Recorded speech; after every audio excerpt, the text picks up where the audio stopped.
Chapter 7 is dealing with emotional messages, and as we go through this chapter, I want you to think about how you convey your emotions, no matter if you're male or female. How do we convey emotions in a relationship? Whether that relationship is with our significant other, whether it's with our parents, our coworkers, our friends, our relatives, do you convey emotions? Do you convey the right emotion? And do you admit to the specific emotion that you're feeling, or do you tend to mask your emotion for whatever reason? So I want you to think about that as we're going through this particular chapter. And I want you to look at this picture of Sheldon on Big Bang Theory. I used to not watch this show until my aunt told me about it. And then I started watching it, and I watch it every once in a while. Not the religious watcher of it. But one of the things I noticed about Sheldon, and one of the things you might notice, is that he wears his emotions on his sleeve.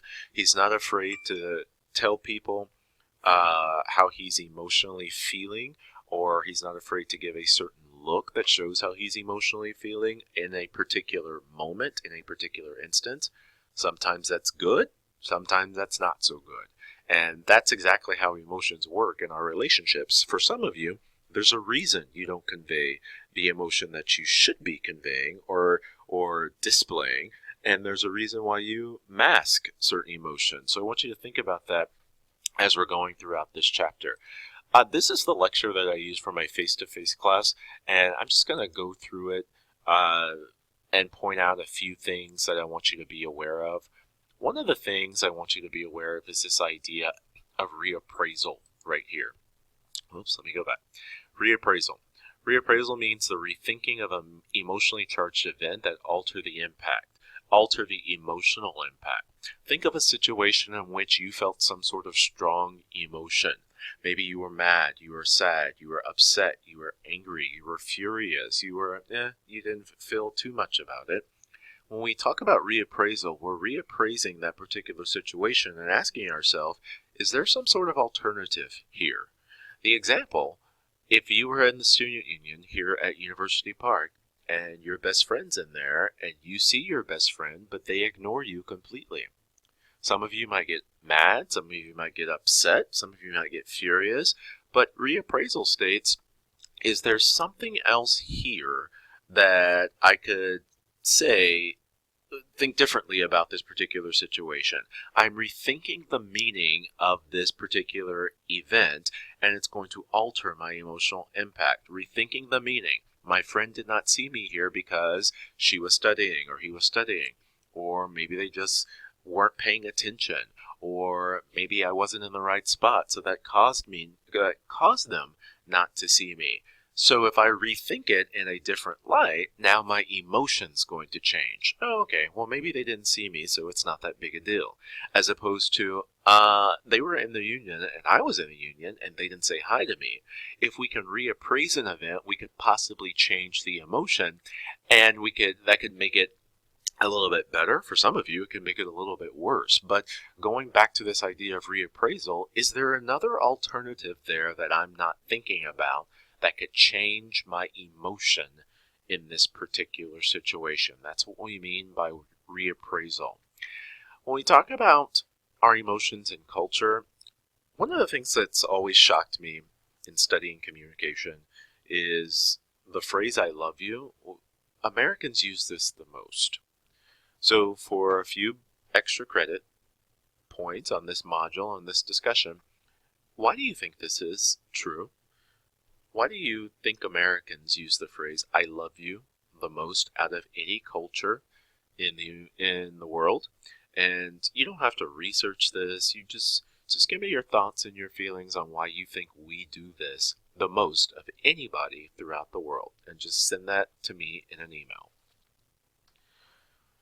So when we talk about our emotions, one of the things I want you to be aware of is it's important to be specific about the emotion, using the degree of intensity that you feel. We talked about verbal communication and how words can change meaning over time. Well, sometimes we use certain words to express an emotion, but that word doesn't properly convey the accurate emotion that we are feeling. If you are furious, why not use the word you're furious instead of saying that makes me mad, or that makes me, or I'm upset, or I don't like that. Instead of saying I don't like it, or I'm mad, or I am upset, if it rises above that level, why not use that specific word? Because that indicates a different degree of emotion. Furious is not the same as angry, and it's not the same as annoyed. Ecstatic is not the same as happy, and is not the same as content. Understand it becomes important for us to express the type of degree of intensity that we are feeling in order for the other person to get an accurate emotion of an accurate understanding of our emotions and how we are feeling. Okay? Sometimes when we talk about emotions, some of you are very strategic with your emotions. There's this phrase called strategic emotionality. And people are strategically emotional for personal gain. You're giving off some sort of emotion, or you are displaying some sort of emotion in order to control an element of the situation that's going to cause you to gain something. And when I say you gain something, you personally.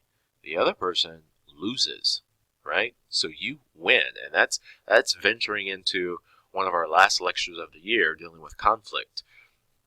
But when you talk about this idea of being strategic in your emotion, instead of some sort of compromise emotionally, you get a certain way, you act a certain way, or you give this facade that you are displaying some specific certain emotion in order to manipulate your partner, manipulate your friend, your family member, your coworker, so that you can personally win.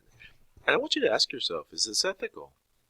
Some of you say, yes, I get what I want. Well, if that's the case, you are only looking out for one person in the two-way relationship, and that's you, right? So I question the validity of that relationship. I question if it's really genuine, if all you care about 100% is you. But people use strategic emotionality to manipulate their particular partner, all based upon some sort of emotional outburst, whether that is positive or negative. And here's the crazy part about strategic emotionality. This could cause some sort of resentment or retaliation within the relationship. Resentment in the fact of somebody may not like you because they can figure out what you just did or why you did it. And that could cause the relationship to dissolve. That could cause the relationship to, at worst, terminate.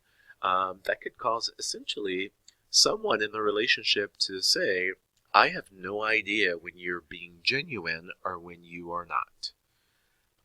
And if that's the case, the question becomes, how stable is that relationship? So be aware of using your emotions in a strategic fashion to get what you want, in order to gain what you want. That might have a short-term benefit in terms of making you feel good, but is it best for the relationship in the long run? And one of the final things I want to talk about for this chapter is this idea of the unexpressive male. We do have a lot of males in this class. Many of you, I would hope, know men. When we talk about the unexpressive male, they call this phrase the cowboy syndrome. And some authors and some textbooks call this the cowboy syndrome. Essentially, it's about how males mask their emotions. For some reason, we live in some society that some people believe men should not show emotion, and that a true man doesn't show emotion. And we've all heard the phrase, be a man, boys don't cry, things of that nature. And that's, to me, one of the dumbest things I've ever heard, if you've ever used that. It gives this false idea that males aren't allowed to show emotion for whatever reason. And When you teach, remember we talked about culture. Culture is a learned system. So if you teach little boys that they can't cry or they shouldn't cry, it creates a male later on in life, a grown man who believes I cannot show emotions because men don't do that. Which is why we get this idea, which is why we see through research that fathers tend to mask their emotions more than mothers, and this can have an impact on children because children look at it, little boys look at it and say, well, daddy doesn't cry, or daddy didn't do this, or grandpa, or whatever have you here, and that means I'm not allowed to do it either. Remember, hearkening back to chapter 2 on culture, culture is a learned system.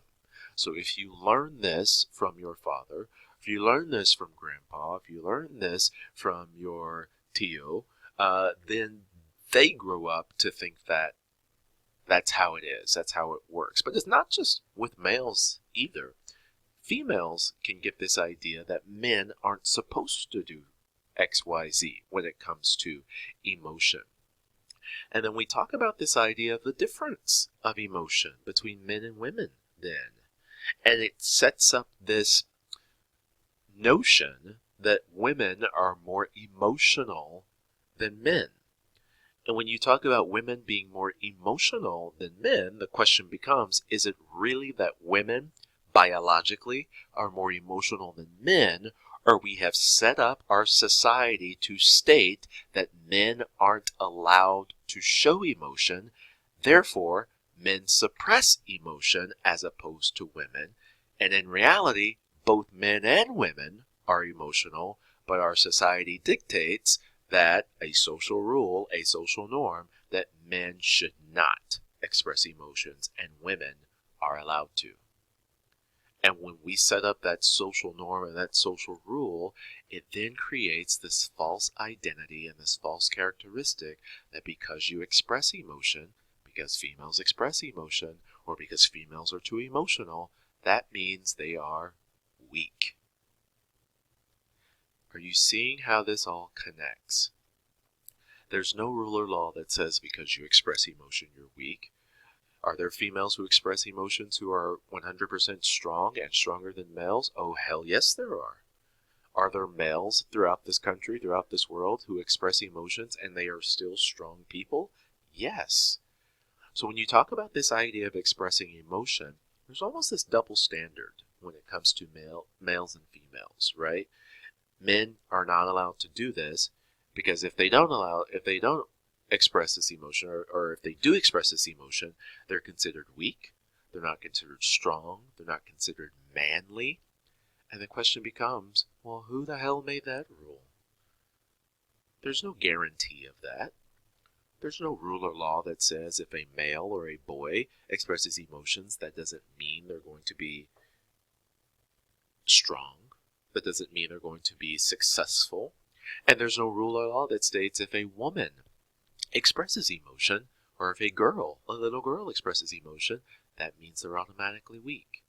Socially constructed roles built by our society.